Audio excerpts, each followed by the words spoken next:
America या कहें Trump का जो टैरिफ है वो पूरे भारत पर अब लागू हो चुका है और इसके असर पर अब बातें होने लगी हैं, चर्चाएं होने लगी हैं कि आखिर इस अमेरिकी टैरिफ का असर भारत पर कितना पड़ने वाला है, आम लोगों की जिंदगियों पर, व्यापारियों पर कितना ये असर ये टैरिफ जो है वो दिखाएगा। इसकी चर्चाएं हो रही हैं। दरअसल कहा यह जा रहा है, माना यह जा रहा है कि ट्रंप के टैरिफ का असर सबसे ज्यादा कपड़ा उद्योग यानी कि जो टेक्सटाइल इंडस्ट्री है उस पर पड़ सकता है और अमेरिका जाने वाले जो भारतीय प्रोडक्ट्स हैं, जो भारतीय कपड़े हैं, उन पर बहुत ज़्यादा ये असर होगा। अमेरिकी जो लोग होंगे, अमेरिकी जो नागरिक होंगे, उनसे ये प्रोडक्ट्स दूर हो जाएंगे क्योंकि ये महंगे हो जाएंगे और दूसरे देशों से आने वाले प्रोडक्ट्स पर जो कस्टमर्स हैं वो आसानी से जा पाएंगे क्योंकि वहाँ पर टैरिफ कम है, जिनमें बांग्लादेश हो सकता है, जिनमें कई और अन्य देश हैं, क्योंकि भारत से उन पर जो टैरिफ लगाया गया है वो कम है। अब इसके लिए भारत सरकार अपने तरीके से तोड़ निकालने में लगी हुई है। अलग अलग देशों से बात की जा रही है ताकि अमेरिका में जो बाजार है उसे वहां से निकालकर कई अन्य देशों में बनाया जाए, जिसमें 40 देशों से लगातार जो बात है वो की जा रही है। कोरिया है, जापान है और इसे लेकर अब भारत सरकार पूरी तरह सजग नजर आ रही है, यानी कि भारतीयों पर कोई भी टैरिफ का असर न हो इसके लिए सरकार प्रतिबद्ध है और दिन रात काम करती हुई नजर आ रही है। चाहे वो प्रधानमंत्री नरेंद्र मोदी हो, विदेश मंत्री डॉक्टर एस जयशंकर हो और विदेश मामलों के तमाम जो सलाहकार हैं, जो लोग हैं, वो लगातार बैठकें कर रहे हैं और इस टैरिफ का तोड़ निकालने की कोशिश कर रहे हैं। लेकिन अब जो भारत के ऊपर टैरिफ लगाया गया है उसको लेकर जो प्रतिक्रियाएं हमारे सहयोगी देशों से आई, चाहे वो रूस हो, चाहे वो जापान हो, चाहे वो और कोई भी देश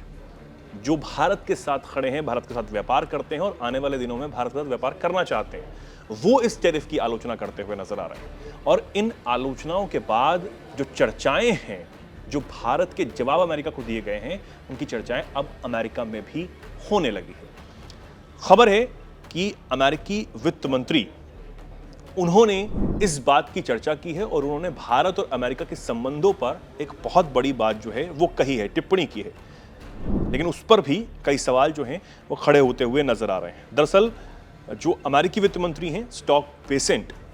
उन्होंने विदेश मंत्री डॉक्टर एस जयशंकर के उस तीखे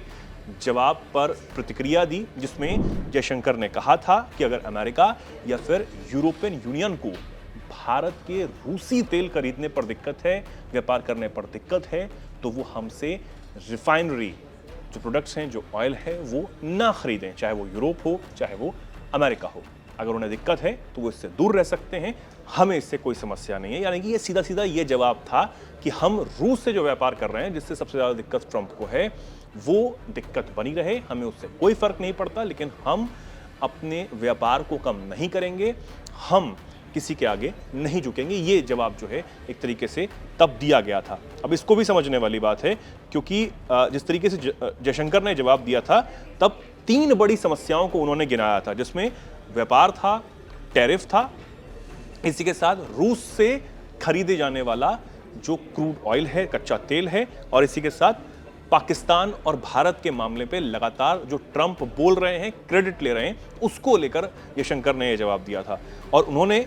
2 टूक शब्दों में यह साफ कहा था कि जिस तरीके से भारत से तेल या फिर रिफाइंड प्रोडक्ट्स खरीदने में दिक्कत है तो आप मत खरीदिए, कोई आपको मजबूर नहीं कर रहा है, लेकिन यूरोप खरीद रहा है, अमेरिका जो है वो भी खरीद रहा है, अगर पसंद नहीं है तो ये मत खरीदिए। लेकिन अब इस पर जब अमेरिकी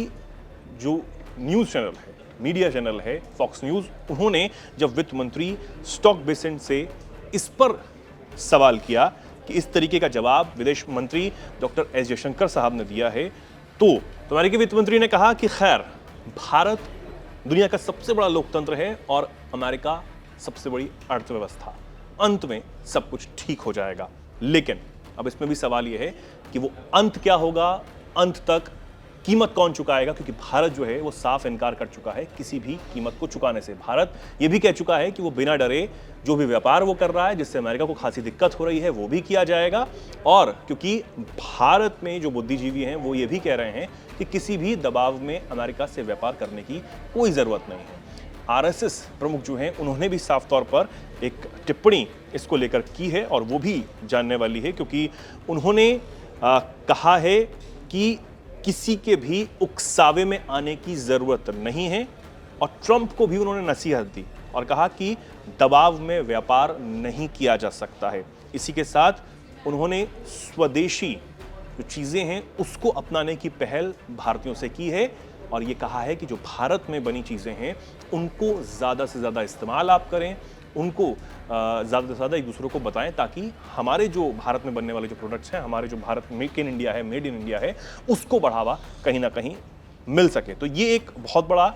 जवाब यहाँ पर दिया जा सकता है कि अगर हम भारतीय प्रोडक्ट्स का इस्तेमाल करते हैं तो हम इस टैरिफ का जवाब भी दे सकते हैं और तमाम जो दबाव भारत पर बाहर से बनाए जाते हैं उनका जवाब सीधे तौर पर दिया जा सकता है अपनी अर्थव्यवस्था को मजबूत बनाकर। तो ये एक बहुत बड़ा जवाब है। अब चर्चाएं खूब हो रही हैं कि अमेरिका के प्रोडक्ट्स को बॉयकॉट किया जाए, यानी कि सीधे तौर पर बॉयकॉट अमेरिका की बात भी कहीं ना कहीं चर्चाओं में हो रही है। सोशल मीडिया पर लोग खूब बात कर रहे हैं। ये एक काफ़ी चीज़ें जो हैं इस वक्त सामने आ रही हैं और इसी के साथ आपको बता दें कि कई लोग ट्रंप को ये सलाह दे रहे हैं, अमेरिका को ये सलाह दे रहे हैं कि भारत से जो संबंध आप बिगाड़ने की कोशिश कर रहे हैं, जो अभी के बनाए हुए नहीं हैं, जो दशकों पुराने हैं और इसके लिए काफ़ी जो चीज़ें हैं वो की गई हैं।